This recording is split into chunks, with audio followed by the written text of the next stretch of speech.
In the beginning of the movie, Shuri is working really hard in her lab. Chala, her brother, is very sick with an unknown illness, and she's trying to find a cure for him. When she finally discovers a potential solution, Ramonda comes to deliver the sad news that her brother has passed away. The people of Wakanda gather for a funeral procession to say goodbye to their beloved king. Everyone is wearing white clothes and there's a big painting of Chala.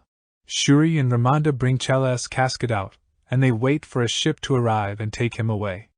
Shuri takes a final moment to cry over her brother's casket, while the kingdom performs the Wakandan salute. A year later, Ramonda goes to the United Nations. The U.S. Secretary of State criticizes Wakanda for not keeping their promises to get involved in global matters. The French Secretary of State also accuses Wakanda of hoarding vibranium for making dangerous weapons. Ramonda responds by saying that they are still grieving over Chala's death and that they know the consequences of allowing vibranium to be used by outsiders. The previous night, some bad people tried to steal vibranium from an outreach facility in Mali, but Okoye, who leads the Dora Milaje warriors, and her team stopped them really quickly. The captured bad people are brought before the UN by the Dora Milaje, and Okoye makes them kneel. Ramonda warns that if anyone tries this again, they will face a strong and tough response. In the Atlantic Ocean, a team from the CIA led by Dr. Graham is using a machine to detect vibranium. 2 divers go underwater and discover that their mining drill has been destroyed, and they are then attacked and killed by unknown assailants. Shortly after, a tribe of blue-skinned people called Talokans appear and attack the ship, killing everyone on board. Dr. Graham and her colleague try to escape in a helicopter, but the leader of the Talokans, Namor, grabs the helicopter and throws it into the ocean. Ramonda and Okoye return to Wakanda, and Ramonda discovers Shuri working on new technology. Ramonda suggests that Shuri should continue her efforts to create a synthetic heart-shaped herb in order to revive the Black Panther. However, Shuri declines, expressing her belief that the Black Panther is outdated and revealing that her previous attempts to recreate the herb were just to save Chala. Ramonda takes Shuri to the water and suggests they burn their ceremonial garbs to signify the end of the mourning period and the start of celebrating Chala's life. Shuri expresses her anger towards the world for her brother's death. Soon after, they are approached by Namor, who expresses his discontent with Chala's decision to reveal Wakanda to the world, and also let his own kingdom exposed to attackers due to the Talokans also possessing vibranium.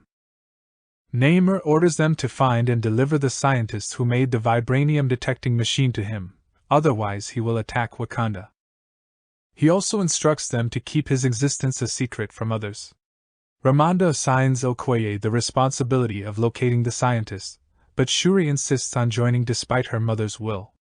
Together, they go to Virginia to find Everett Ross, who informs them that the scientist they are looking for is a teenager studying at MIT named Riri Williams. Shuri visits Riri's dorm room and tells her that she must go with them. She also finds out that her vibranium detecting machine was just a class project acquired by the CIA. Riri initially doubts the urgency of the situation until Okoye appears from her bathroom and insists that Riri go with them. Riri takes Shuri and Okoye to her garage where she develops her projects. FBI agents show up at the garage and the girls are obliged to run away quickly.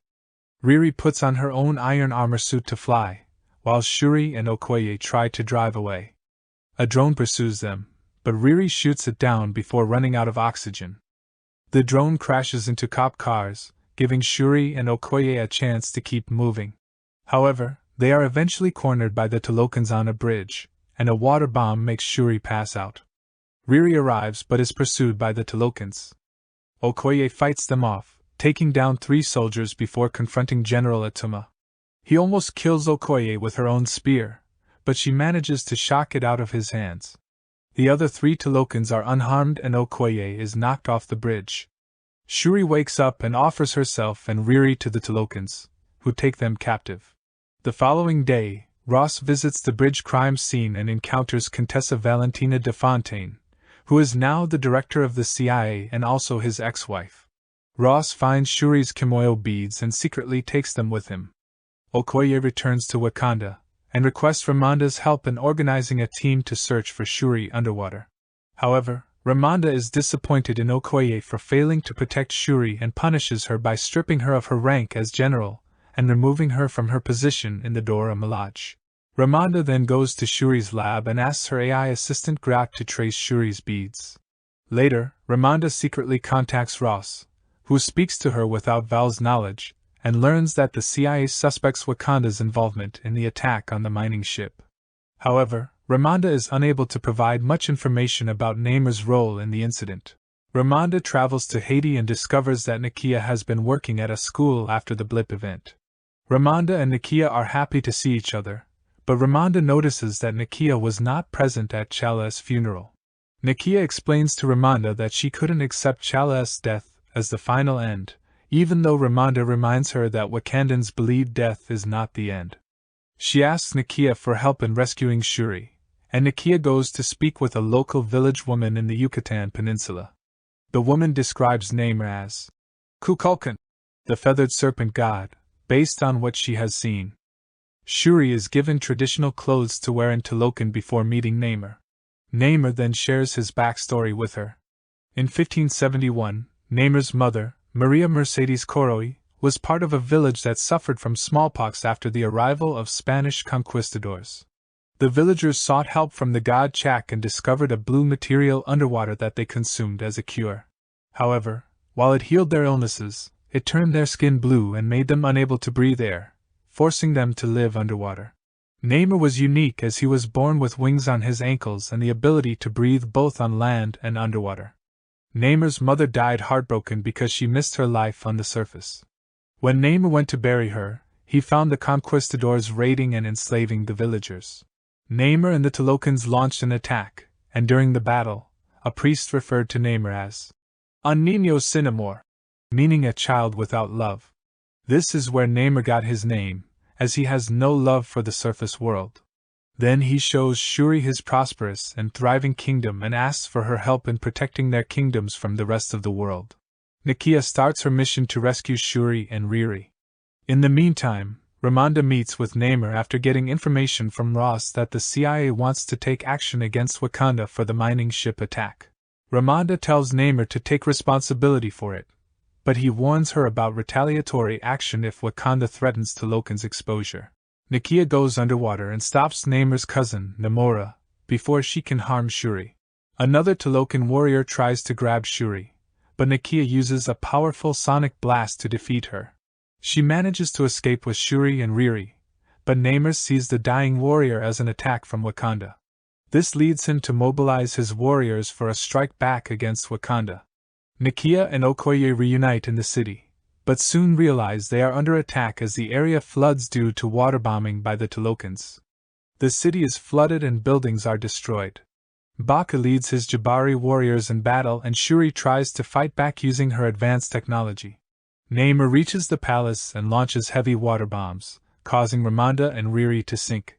Namor demands that Shuri join them in attacking the surface world, or else Wakanda will be destroyed completely. Riri is pulled to the surface by Ramonda, but they are both unconscious. The Dora Milaje manage to revive Riri, but Ramonda is missing. A funeral is held to honor Ramonda's memory. Baka tries to console Shuri and offer her advice, as requested by Chala, but Shuri is grieving the loss of her entire family. Meanwhile, Val has Ross arrested after discovering that he was secretly talking to Ramonda. As the rest of Wakanda prepares for Namor's return, Shuri completes her Midnight Angel suits for Okoye and another Dora Milaje warrior, Annika, while Riri works on her own iron suit. Shuri discovers that the bracelet given to her by Namor contains a material used by the Talokans to live underwater. She uses this material along with Chala's DNA to create a synthetic heart-shaped herb. Along with Nakia and Okoye, Shuri ingests the herb and enters the ancestral plane in the hope of finding guidance from Ramonda. However, she is confronted by Killmonger, who explains that she sees him because of her desire for revenge against Namor for her mother's death and her anger over her brother's death. Killmonger claims that Shuri is similar to him, and that Chala would have made the same choice to spare Namor as he did with Zemo. When Shuri wakes up, she is unable to share her encounter with Nakia, feeling abandoned by her mother and brother. However, she realizes that she must now lead the kingdom in battle and sets out to find her own helmet. As the tribes are discussing their next steps, a ship passes above them and Shuri, wearing her new Black Panther outfit, lands for the first time. Baka proudly announces that the Black Panther is alive. Shuri then addresses everyone, explaining what they need to do next. The Wakandans prepare for battle by boarding a ship and using another vibranium detecting machine to send out a signal, luring the Talokans towards them. A fight ensues, with the Talokans trying to board the ship while the Dora Milaje and Jabari warriors defend it. Riri appears in her new Ironheart armor, alongside Okoye and Nakia in their Midnight Angel suits. Riri manages to hit Namor with a blast from her suit, and Shuri captures him in her ship to evaporate the water on his skin. However, Namor attacks Riri while Okoye faces off against Atuma again. Riri blasts Namor into the ocean and Okoye knocks Atuma off the ship. Namor tries to break the ship with his spear, but Shuri fights him using her suit. Shuri attempts to steer the ship towards the desert, but Namor succeeds in destroying it, causing them to crash. Shuri and Namor continue their intense fight, and despite Namor being stronger, he manages to injure Shuri by impaling her.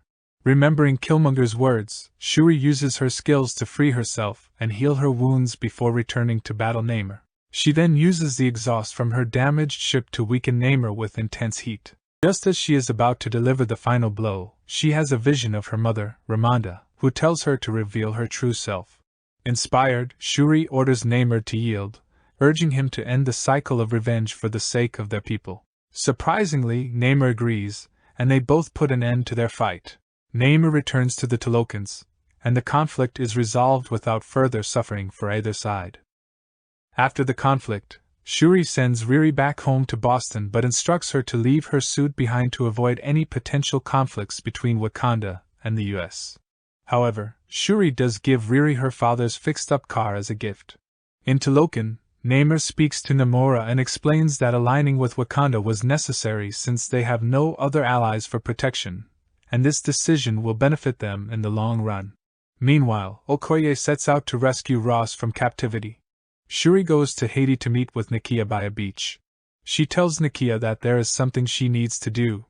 Shuri then sits by a campfire and burns her ceremonial garbs. She sits down and remembers Chala, allowing herself to finally grieve for his death.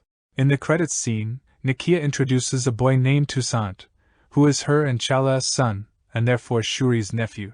Nakia reveals that Ramonda had met Toussaint before her passing, and he has been living in peace in Wakanda. Toussaint tells Shuri that his Wakandan name is Chala. Shuri sits with a smile, knowing that her brother's legacy continues through Toussaint. The movie ends with a dedication to Chadwick Boseman,